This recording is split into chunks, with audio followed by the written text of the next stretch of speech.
Hello, welcome to this week's video vlog, whatever you want to call it. This week I'm talking about financial abuse and how I lost everything, really, financially that is.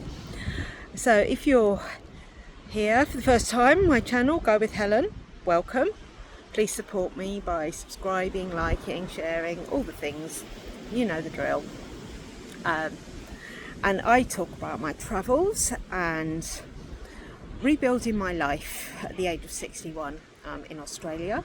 As you can tell by my accent, I'm originally from the UK. So this week I'm coming to you from Glenelg Beach, which is just outside Adelaide.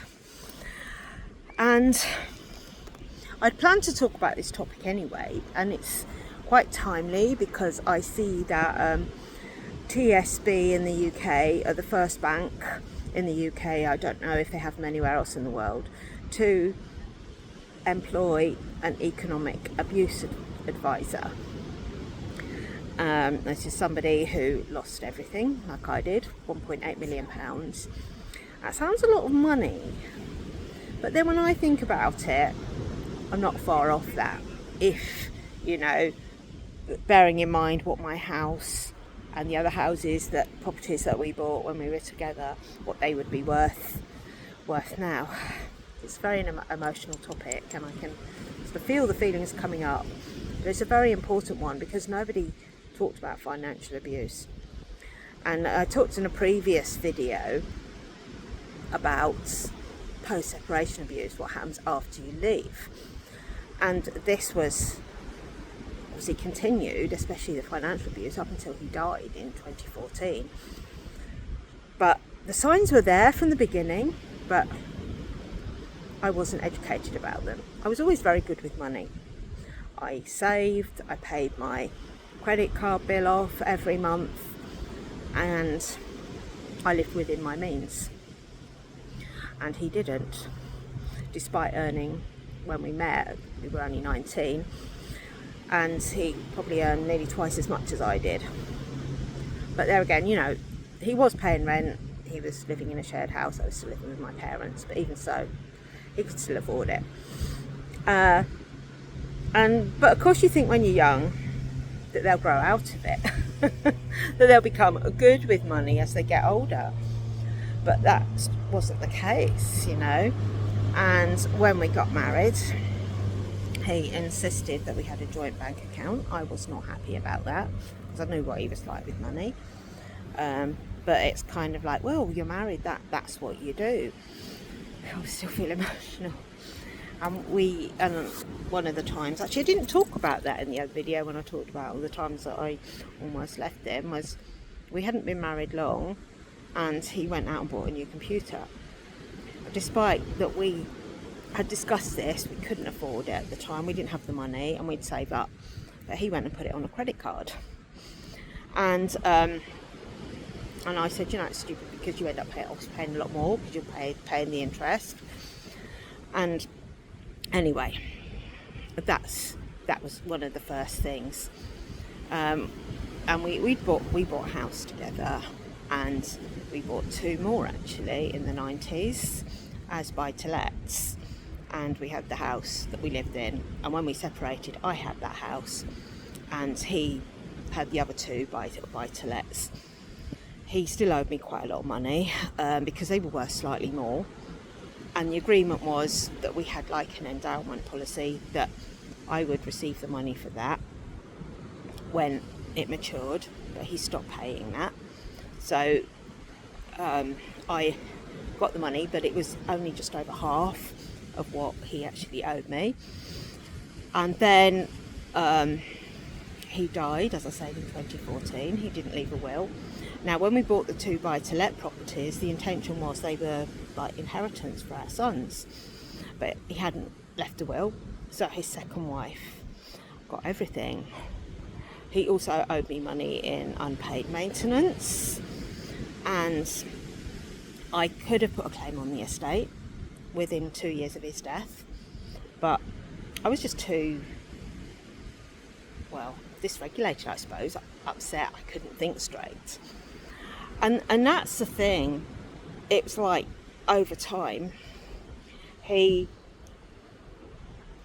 got really upset, like when I went to uni to do my teacher training in 2020, 2000, sorry, I opened a student bank account and I said my student loan is being paid in there because I don't want it to get swallowed up in the household expenses. I'd also, from when my first son was born, kept the child benefit separate as well because I wanted to make sure that money went on the children and didn't get swallowed up in all the other things. And despite him having a well-paid job, he never had any money. He always had credit card debt. And I think his second wife was quite shocked when he died that there was all this debt. I wasn't. But she did end up with the houses. And, so those 3 houses now, I don't know what they'd be worth. Because I said I had the family home, which I sold in 2011. I couldn't afford to keep up the mortgage repayments. And also I was concerned that if anything happened, any maintenance, any work needed doing on the house, there was no spare cash because all the money was tied up in the house. And I thought, well, I'll sell the house, I'll rent for a while, and then maybe one day I'll buy another house. But over the years, that money gradually went until 2021 when everything was gone. And I'm not saying this to make you feel sorry for me, I'm just saying this is what happened. And I'd never really had a well-paid job apart from when I was first teaching for 3 years. And so I was dipping into my savings because I kept burning out. I didn't know about mental health and stuff like that then. I just thought, oh well, that's all right, I've got some money, I'll be okay, I'll make it up again. But I never did.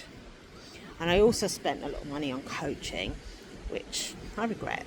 Well, there's no point in regretting, it happened. I learnt lessons. Now I would say to people, spend money on travel, something you love, something you enjoy instead.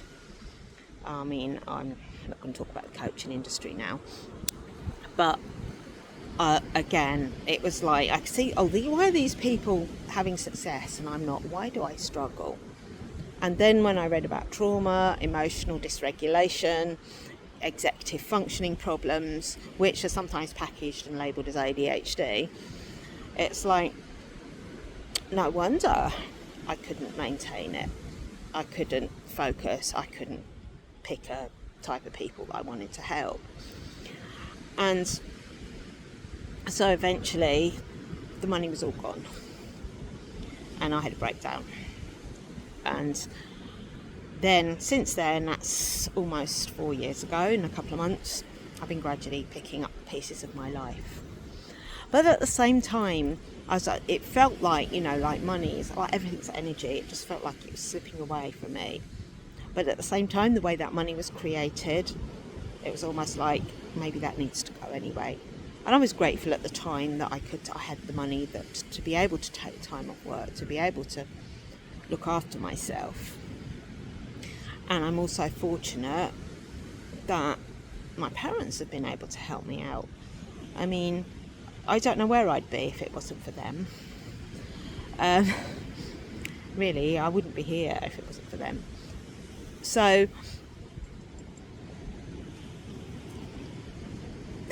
yeah, it's a difficult topic to talk about, but I'm talking about it anyway.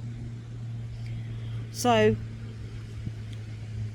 since 2021, I've started to save again. I'd taken some money out of one of my pensions, the maximum amount possible. It wasn't a lot anyway, it's a few £1,000s.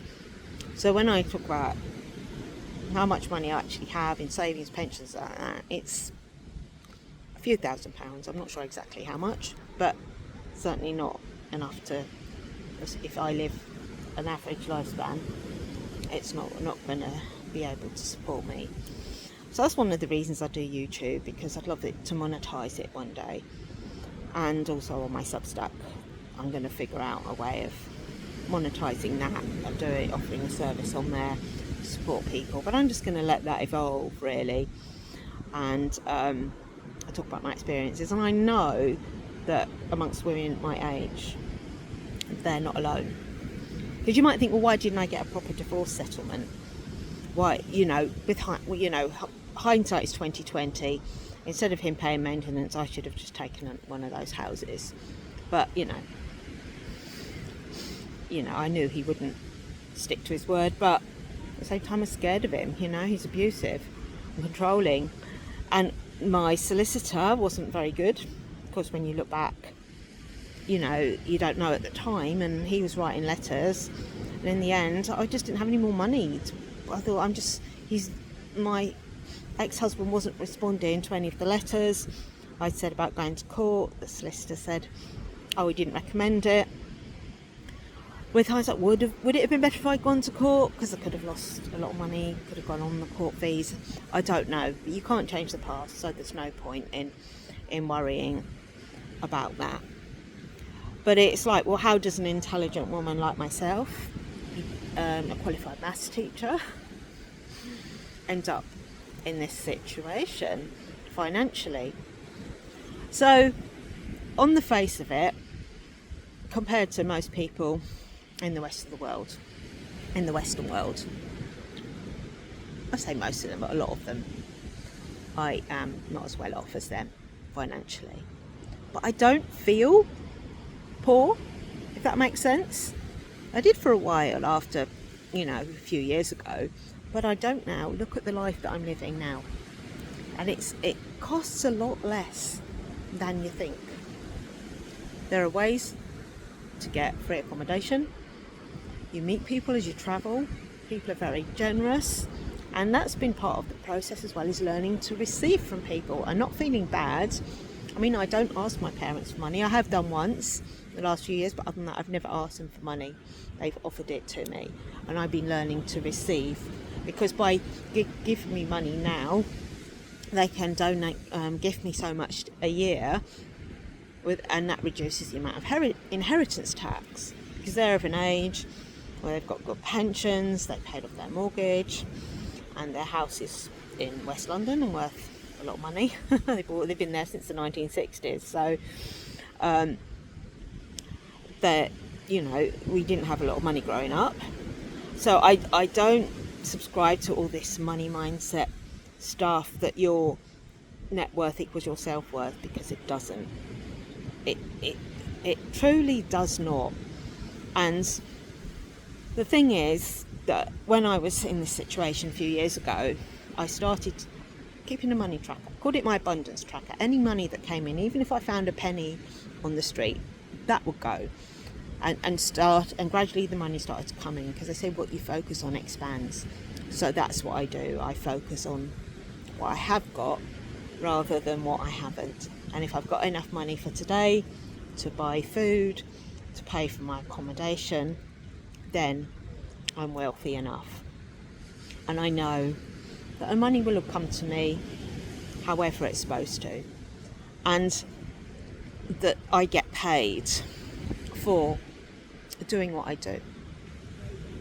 Because we've been conditioned to think, we do a job, get paid an hourly rate in return for doing the job, which is a valid way, but maybe there are other ways of getting paid as well. So I don't feel like a failure if my parents give me money. I'm not asking, as I say, I'm not asking for it. They offer it to me. And so, and I'm not saying it's like a huge amount. They're not supporting me. I'm still supporting myself as well. This is just like top up really, and I use the money they give me to pay for my travels as well. And I stretch it a long way. Now I'm trying to live on 100 Australian dollars a week, which is like 50 UK pounds. So that's where I'm at really. And I know, I've made it this far. I'm 61 years old. I've survived up until now. And when a friend of mine said to me the other day that my son had said to him that I always make things work. And I do, because I have faith. It's like that deep faith inside of me that keeps me going. Yeah, it doesn't mean to say I don't have days when I worry and I get anxious. I think, oh my God. But then that's that limited kind of poverty mindset, you know, and it doesn't matter how much money you've got. You know, a lot of billionaires have got that poverty mindset, because why wouldn't, if you've got that much money, why wouldn't you give most of it away to help people? Because you just don't need that much money. There's no way you can physically spend it, but they don't. So, but you know, that's their stuff, it's not mine. But it's that reminder that it will work out. The money will come to me one way or another. I'm looking for work, doing a bit of work, working on my YouTube channel, writing, things like that. So thanks for watching, and do share your experiences. And if you'd be interested in being interviewed on a podcast, let me know as well. You can email me, my email address is down there below, or comment or whatever, and I'll get in touch. So again, thanks for watching, and I'll see you again very soon. But in the meantime, take care, go well, lots of love, and I'll just share another shot of the sea with you.